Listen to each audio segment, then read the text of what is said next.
Innal hamdalillah nahmaduhu wa nasta'inuhu wa nastaghfiruh wa na'udzu billahi min shururi anfusina wa sayyiati a'malina. Man yahdihillahu fala mudilla lahu wa man yudlil fala hadiya lahu.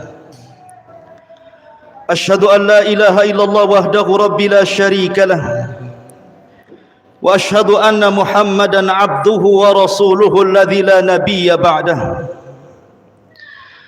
Faqala Allah azza wa jalla fi muhkami tanzilihi ba'da a'udzu billahi minasy syaithanir rajim.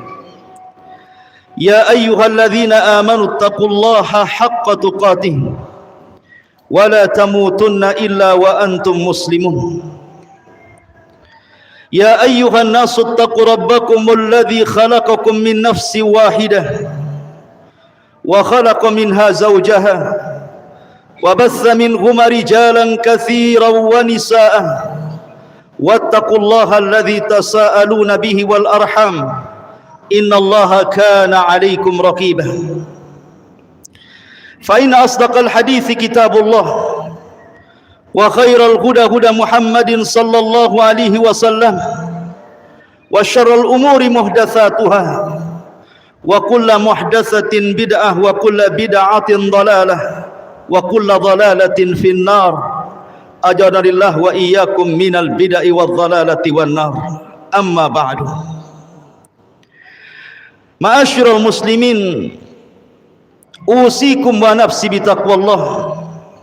Faqad fazal muttaqun.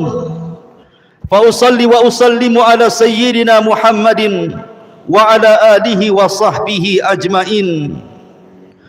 Ma'asyiral muslimin, sidang jamaah Jumat yang dimuliakan Allah Subhanahu wa taala. Rawa Ahmad fi musnadihi wa Tabrani fi Mu'jamil Kabir wa kadzal Hakim fi Mustadrakihi wa qala al-Haythami hadzal haditsu rijaluhu thiqat wa waffaqahu adh-Dhahabi wa sahhahahu Syekh Nasiruddin Al-Albani rahimahullahu taala fi silsilati sahihihi. Sebuah hadis yang dikeluarkan Imam Ahmad dalam musnadnya, Al-Imam At-Tabrani dalam Mu'jamil Kabir, Al-Imam Al-Hakim dalam Mustadraknya, dan dikatakan oleh Al-Imam Al-Haythami hadis ini seluruh jalan-jalannya sahih, dan disepakati oleh Al-Imam Al-Dhahabi rahimahullahu ta'ala. Bahkan hadis ini disahihkan oleh Syekh Nasiruddin Al-Albani rahimahullahu ta'ala. Hadis ini banyak dikeluarkan oleh para sahabat Nabi sallallahu alaihi wasallam. Di antaranya Malik ibn Auf al-Ashja'i radhiyallahu anhu, Abis al-Ghifari radhiyallahu anhu, dan juga Abi Hurairah radhiyallahu anhu dan yang lainnya. Sebuah hadis yang sangat menakutkan sekali. Kata Nabi sallallahu alaihi wasallam, badiru bil a'mali sittan. Bersegeralah kalian untuk memperbanyak amal saleh sebelum datang 6 perkara. Kata Nabi sallallahu alaihi wasallam, yang pertama, munculnya imaratus sufaha, para pemimpin-pemimpin yang bodoh, para pemimpin-pemimpin yang bodoh, pemimpin-pemimpin yang jahil. Kemudian yang kedua, bi'ul hukmi, banyaknya jual beli kepada hukum. Kemudian yang ketiga, kata Nabi sallallahu alaihi wasallam, kathratus syurati, banyaknya tentara dan kepolisian.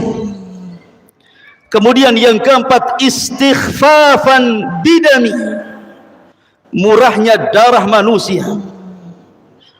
Kemudian yang kelima, qati'atur rahim, banyaknya orang-orang yang memutus silaturahim.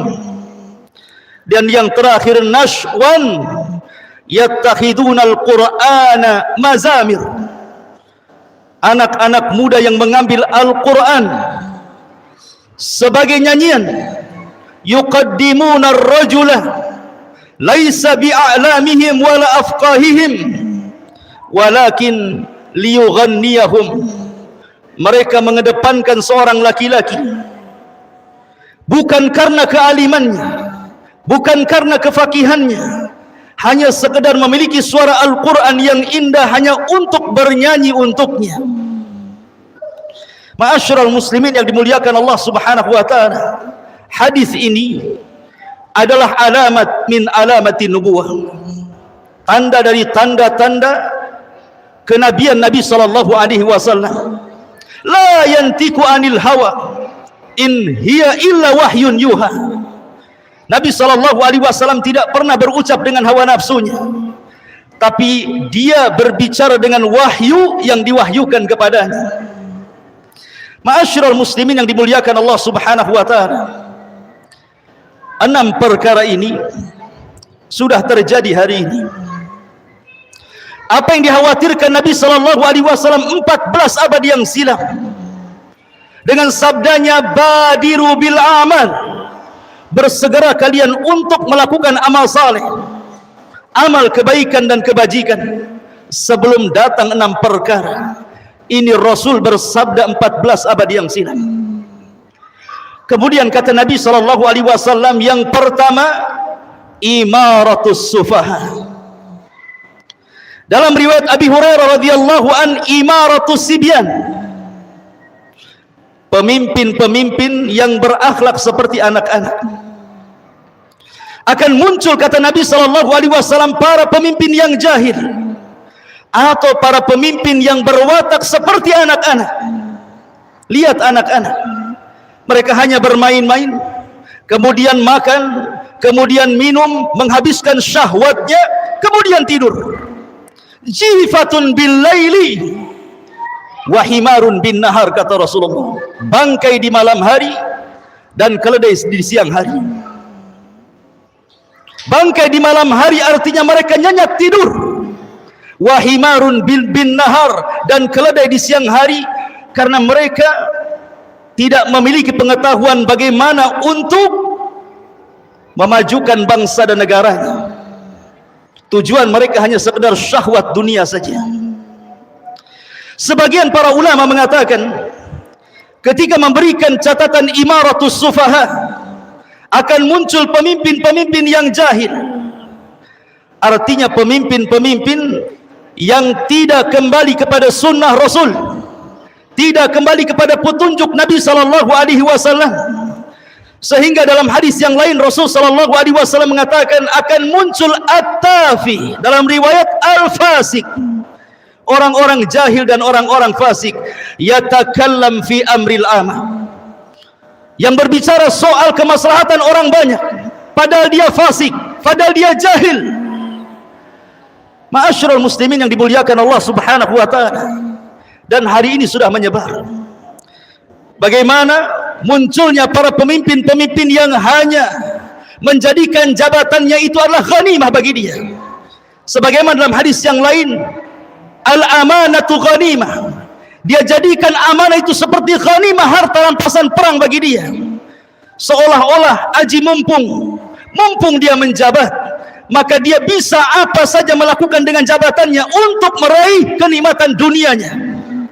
Inilah yang disebut imaratus sufaha. Kemudian yang kedua, bia'ul hukmi, banyaknya jual beli kepada hukum. Ada 3 penafsiran para ulama. Apa maksudnya jual beli terhadap hukum ini? Ada yang mengatakan bahwa banyaknya rasuah di mana-mana, banyaknya sogok dan menyogok di mana-mana. Padahal Nabi sallallahu alaihi wasallam mengatakan ar-rasi wal murtasi finnar, orang yang menyogok dan orang yang menerima sogok dua-duanya di neraka. Ma'asyiral muslimin yang dimuliakan Allah azza wa jalla, betapa banyak hakim-hakim yang disogok kemudian memutuskan perkara yang batil di atas kebenaran, membenarkan ya hak, ataupun sebaliknya. Kata Nabi sallallahu alaihi wasallam, Hakim itu ada 3 manusia. Yang pertama al-qadi fil jannah, yang kedua al-qadiyani fil nar. Ada 1 hakim di sorga dan ada 2 hakim di neraka. Adapun hakim di sorga, alimal haqqa faqada alaihi, seorang hakim yang tahu dengan kebenaran dan dia memutuskan dengan kebenaran itu. Adapun yang kedua al-hakim, alimal haqqa wa qada bil batil, dia tahu itu benar tapi dia berikan keputusan yang batil. Kemudian yang ketiga, jahilal haqqa wa qada bil jahli, jahil, tidak paham dengan kebenaran, makanya dia putuskan dengan kejahilannya. Ma'asyiral muslimin yang dimuliakan Allah Subhanahu wa taala, jual beli hukum seperti ini dengan menggunakan rasuah sudah menyebar di negeri kita. A'adzanallah, kita berlindung kepada Allah Subhanahu wa taala. Kemudian yang kedua, ada yang juga yang mengatakan bahwa bia'ul hukmi artinya banyaknya inqilabat. Inqilabat itu artinya di mana seorang pemimpin digulingkan oleh rakyatnya, kemudian naik lagi seorang pemimpin digulingkan lagi setelahnya, dan begitu seterusnya. Itu disebut bia'ul hukmi. Atau bia'ul hukmi adalah banyaknya hakim di mana-mana, tetapi keputusan mereka di atas kezaliman. Sedikit sekali yang mereka memutuskan di atas kebenaran. Ini yang kedua. Kemudian yang ketiga, kata Nabi SAW, kathratus syurati, banyaknya tentara, banyaknya polisi. Apa maknanya? Kenapa mereka bisa banyak? Dan kenapa Nabi SAW menjadikan mereka sebagai tanda-tanda alamah kiamat, tanda-tanda munculnya kiamat? Sebagian para ulama ketika memberikan catatan kepada kathratus syurat ini, boleh jadi karena banyaknya persenjataan tetapi sedikitnya jumlah tentara, sehingga diperbanyak. Yang kedua, banyaknya kezaliman, kezaliman yang bersumber dari kepolisian ataupun tentara. Mereka suka menangkap sesuatu yang salah, mereka sewenang-wenang membunuh sesuka hatinya, menyalahkan yang benar, menangkap yang tidak bersalah, dan begitu seterusnya. Atau boleh jadi karena masyarakatnya banyak kerusakan, banyak kriminal, sehingga kemudian ditambah jumlah keamanan. Dan ini tiga-tiganya sudah berlaku hari ini. Kathratus syurat. Kemudian yang keempat, ma'asyiral muslimin yang dimuliakan Allah Subhanahu wa taala, istighfafan bidzam, murahnya harga darah. Persis seperti Nabi SAW bersabda, al-qatil la yadri fima qatal wal maqtulu la yadri fima qutil. Di mana akan muncul zamannya, kata Nabi SAW, di mana seorang pembunuh tidak tahu alasannya kenapa dia bisa membunuh, dan orang-orang yang dibunuh juga tidak paham kenapa dia bisa dibunuh. Ya, itulah hari ini terjadi.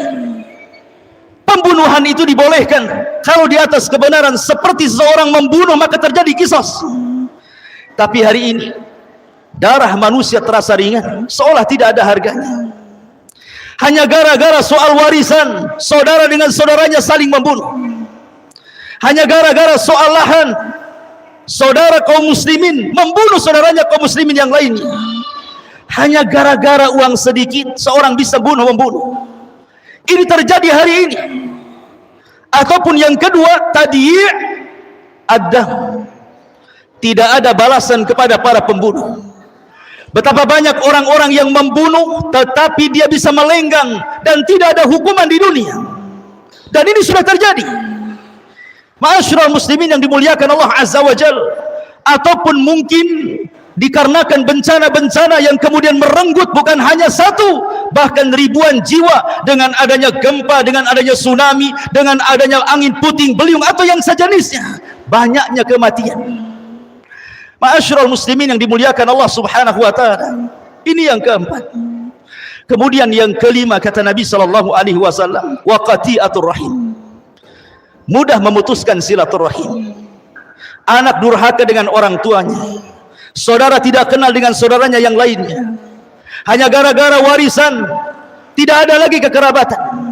Dan itu sudah terjadi, dan ini tanda dari tanda-tanda kiamat. Dan yang terakhir, nashwan yattakhiduna al-Qur'ana mazamir.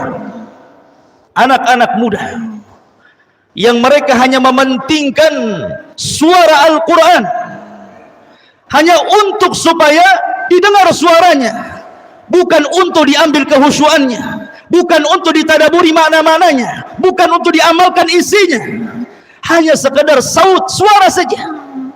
Kata Nabi SAW, yuqaddimuna ar-rajul, seseorang kemudian mengedepankan orang yang pakar dalam membaca Al-Quran, laisa biafqahihim wala a'lamihim, padahal orang ini tidak alim, tidak faqih, innamal yughanniyahum, hanya untuk diambil suaranya saja. Boleh jadi mungkin dijadikan imam, atau mungkin diletakkan dalam acara-acara tertentu supaya orang membaca Al-Quran, tapi orang bagaikan mengundang artis untuk menyanyi dan dinikmati lagunya, seperti dia mengundang orang yang bagus suara Al-Quran hanya untuk dinikmati suaranya. Kata Nabi SAW, kalau sudah sampai taraf seperti ini, ingat ini asratus sa'ah, tanda-tanda dari tanda-tanda kiamat. Kata Nabi SAW, aqulu ma tasma'un, aqulu qawli hadha wastaghfiru innahu huwal ghafurur rahim.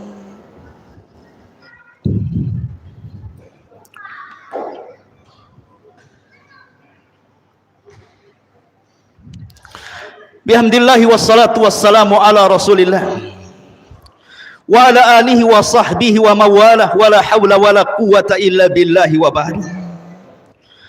Ma'asyiral muslimin yang dimuliakan Allah subhanahu wa ta'ala, Nabi SAW 14 abad yang silam sekali lagi sudah mengingatkan kita bahwa fitnah-fitnah itu sudah berlaku hari ini. 6 fitnah yang dikhawatirkan Nabi SAW berlaku kepada umatnya sudah berlaku. Maka Rasul SAW ingatkan sekali lagi, badiru bil a'mal, bersegeralah kalian beramal saleh, karena tanda-tanda kiamat akan terus bermunculan. Makanya Nabi SAW juga bersabda dalam hadis yang lain, badiru bil a'mali sab'an, bersegeralah kalian untuk beramal saleh sebelum datang 7 perkara. Hal tangtadiruna illa faqran munsiyah, apakah kalian harus menunggu sampai kefakiran datang dan melupakan segalanya? Au ghinan mutghiyah, atau kekayaan yang melampaui batas? Au maradan mufsidah, ataupun sakit yang merusak semua ibadah? Au haraman mufannida, atau pikun yang menghilangkan semua akal manusia? Au mautan mujhiza, ataupun kematian yang mendadak? Awid dajjal, ataukah harus munculnya dajjal sehingga kita beramal soleh? Awis sa'atu fasa'atu adha wa amar, ataukah lebih daripada itu datangnya kiamat besar yang datangnya sangat menakutkan dan sangat mengkhawatirkan manusia? Apakah harus datang tanda-tanda ini semuanya baru kita bertobat, bersegera menghadap Allah Subhanahu wa ta'ala? Ingat, sebelum ada 2 waktu, nyawa belum sampai di tenggorokan, atau matahari belum terbit dari arah barat, taubat kita masih diterima oleh Allah Subhanahu wa ta'ala. Wasari'u ila maghfiratin min rabbikum, bersegeralah kalian untuk meminta ampunan dari Allah Subhanahu wa ta'ala. Semoga Allah Subhanahu wa ta'ala melindungi kita dari fitnah-fitnah akhir zaman, dan kita senantiasa istiqamah di atas agama yang hak. Ya muqallibal qulub, tsabbit qulubana ala dinik. Wahai zat yang membolak-balikan hati kita, semoga kita tetapkan hati kita untuk senantiasa menjalani agamamu ya Rabb. Innallaha wa malaikatahu yusalluna 'alan nabi ya ayyuhalladzina amanu sallu 'alaihi wa sallimu taslima. Allahumma ighfir lil muslimina wal muslimat wal mu'minina wal mu'minat al ahya'i minhum wal amwat innahu qaribun mujibud da'wa ya qadiyal hajah. Allahumma waffiqna ilal khair, Allahumma waffiqna ila sunnati Rasulillah Muhammad sallallahu alaihi wasallam. Allahumma nas'alukal jannah الجنة وما قرب إليها من قول وعمل ونعوذ بك من سخطك والنار اللهم نسألك الهدى والتقى والعفاف والغنى ربنا لا تزغ قلوبنا بعد إذ هديتنا وهب لنا من لدنك رحمة إنك أنت الوهاب ربنا آتنا في الدنيا حسنة وفي الآخرة حسنة وقنا عذاب النار عباد الله إن الله يأمر بالعدل والإحسان وإيتاء ذي القربى وينهى عن الفحشاء والمنكر والبغي يعظكم لعلكم تذكرون قوموا للصلاة الجمعة رحمكم الله.